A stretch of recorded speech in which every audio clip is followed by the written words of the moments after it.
A single sentence, spoken so quietly it almost disappeared beneath the clatter of dishes, shattered everything I believed about myself.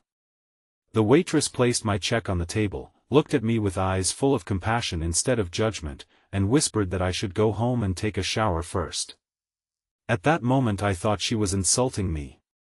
I had no idea those few words were about to save my life. If you believe kindness can change a person forever, please take a moment to like this video, leave a comment, share it with someone who needs hope today, and subscribe to our channel to become part of our community that believes in forgiveness, compassion, and second chances. Graham Mercer had always believed hard work could solve almost anything.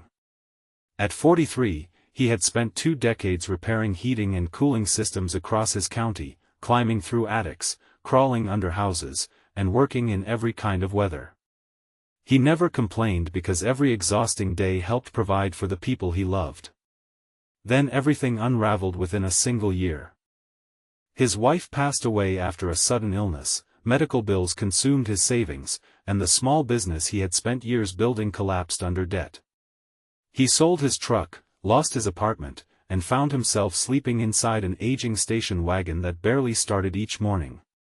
Pride kept him from asking for help. He convinced himself he was only a few weeks away from rebuilding his life, but those weeks slowly became several painful months. Every afternoon Graham visited the same little roadside diner because it offered the cheapest soup in town and unlimited water. The employees knew him as the quiet man who always folded his napkin carefully, thanked everyone sincerely, and never overstayed his welcome. Most customers hardly noticed him. Some quietly shifted to another table when they caught the scent of sweat, engine grease, and long days without proper access to a shower.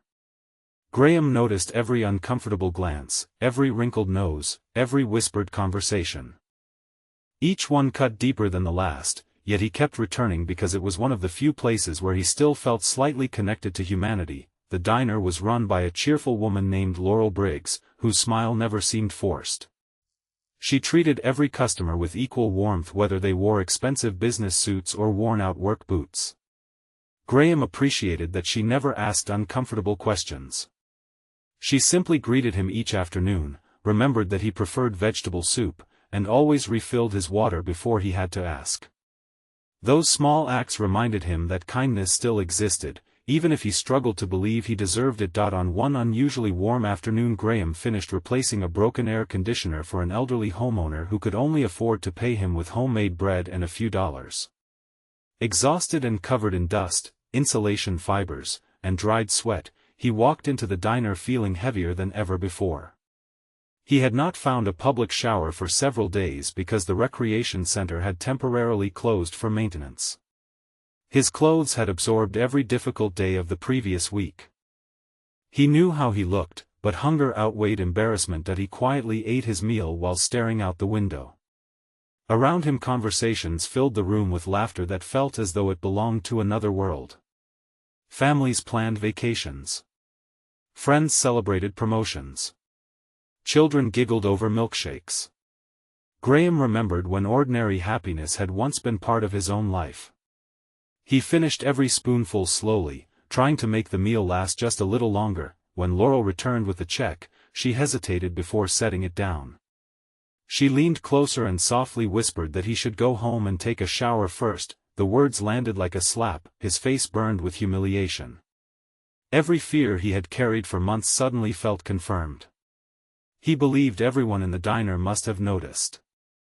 Without another word he reached into his pocket, counted out every dollar he had left, placed them beside the receipt, and walked toward the door with his shoulders lower than they had ever been. Just before he stepped outside, Laurel gently called his name. He turned reluctantly, expecting another embarrassing remark. Instead she hurried over carrying a plain white envelope. She quietly explained that she had not meant to hurt him.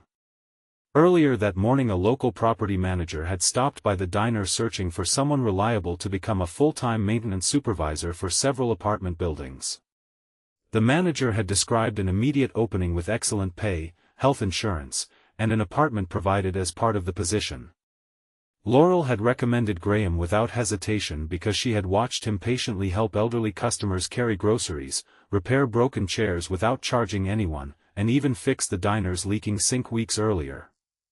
The manager had agreed to interview him that afternoon but had jokingly added one unusual condition. The company president believed first impressions mattered, so applicants should arrive freshly cleaned and professionally dressed. Laurel had only repeated the message because she desperately wanted Graham to have a real chance. The envelope contained the interview address, the manager's business card, and something else that made Graham's hands tremble. Inside were 2 gift cards. One covered admission to the local recreation center so he could shower immediately. The other paid for clothes at a nearby thrift shop. Laurel admitted that several diner employees had quietly contributed money after noticing how hard Graham was trying to survive without complaining. No one wanted him to feel pitied. They simply wanted him to walk into that interview believing he belonged there. For several seconds Graham could not speak. His eyes filled with tears he had spent months refusing to shed. He apologized for assuming the worst. Laurel smiled gently and reminded him that people carrying invisible burdens often expected cruelty because they had experienced too much of it already. Graham drove directly to the recreation center. The shower lasted barely 15 minutes, yet it felt as though months of hopelessness were washing away alongside the dirt. Looking into the mirror afterward, he barely recognized the man staring back. He was still tired. He was still grieving. But beneath all the exhaustion he could finally see the determined craftsman he used to be. The thrift store employee helped him choose a clean button-down shirt, sturdy pants, and polished shoes that fit surprisingly well. None of the clothes were expensive, but they restored something money could never buy. They restored dignity. The interview took place inside a bright office overlooking several apartment buildings. The property manager, a thoughtful man named Everett Sloan, welcomed Graham warmly and spent more time discussing integrity than technical skills. Graham answered every question honestly. He admitted losing his business, explained the hardships that followed his wife's passing, and accepted responsibility for mistakes he had made without blaming anyone else. He also described the satisfaction he found in solving difficult repair problems and helping people stay comfortable in their homes. Everett listened quietly before revealing something unexpected. He already knew most of Graham's story because Laurel had spoken so highly of his character that morning. Everett explained that technical skills could be taught, but honesty, compassion, and perseverance were qualities no training program could manufacture. By the end of the meeting Graham was offered the position. The apartment included with the job was modest, but to Graham it felt like a palace. It had running water, clean sheets, a tiny kitchen, and sunlight pouring through the living room windows every afternoon. The first evening he unpacked the few belongings he still owned and placed a framed photograph of his late wife on the bookshelf. For the first time in many months, he believed she would have been proud of him. Life slowly began to heal. Graham supervised maintenance teams, repaired aging buildings, and became known for responding personally whenever elderly tenants needed assistance. Instead of rushing through repairs, he listened to lonely residents who simply wanted someone to talk to. He remembered exactly how isolation felt, and he promised himself no one under his care would ever feel invisible if he could help it. Months later he walked back into the same roadside diner wearing a company uniform with his name stitched proudly above the pocket. Laurel almost dropped the coffee pot when she recognized him. The entire staff gathered around as Graham thanked every one of them for believing in someone who had almost stopped believing in himself. He quietly handed Laurel another white envelope. Inside were annual recreation center memberships for every diner employee along with a handwritten note explaining that kindness should always travel forward. There was also a donation large enough to establish a confidential meal fund for anyone struggling to afford food.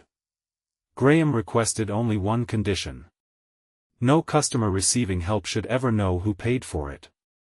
He wanted them to experience compassion without feeling embarrassed. As the years passed, dozens of people unknowingly benefited from that simple fund.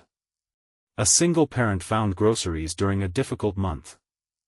A retired veteran received warm meals while waiting for benefits. A college student working 2 jobs discovered someone had quietly covered several lunches during exam season.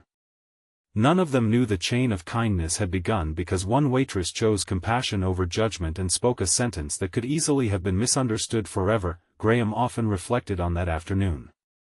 He realized the painful words that had initially wounded him had never been about shame. They had been about hope. Sometimes kindness does not arrive wrapped in perfect wording. Sometimes it appears awkwardly, imperfectly, and quietly, carrying opportunities we almost walk away from because pain has taught us to expect rejection instead of love. Before this story comes to an end, I would love to hear from you. Have you ever experienced a small act of kindness that completely changed the direction of your life, or have you been that unexpected source of hope for someone else? Please leave a meaningful comment and share the lesson this story reminded you of. If this story touched your heart, please like this video, leave a meaningful comment, share it with someone who needs hope today, and subscribe to our channel so you never miss another emotional journey. Always remember that every person you meet may be carrying a battle you cannot see. A little patience, a little compassion, and a few sincere words can become the turning point that saves a life. Sometimes the greatest miracle is not found in grand gestures, but in one ordinary moment when someone chooses kindness over judgment, and that single choice echoes through countless lives for years to come.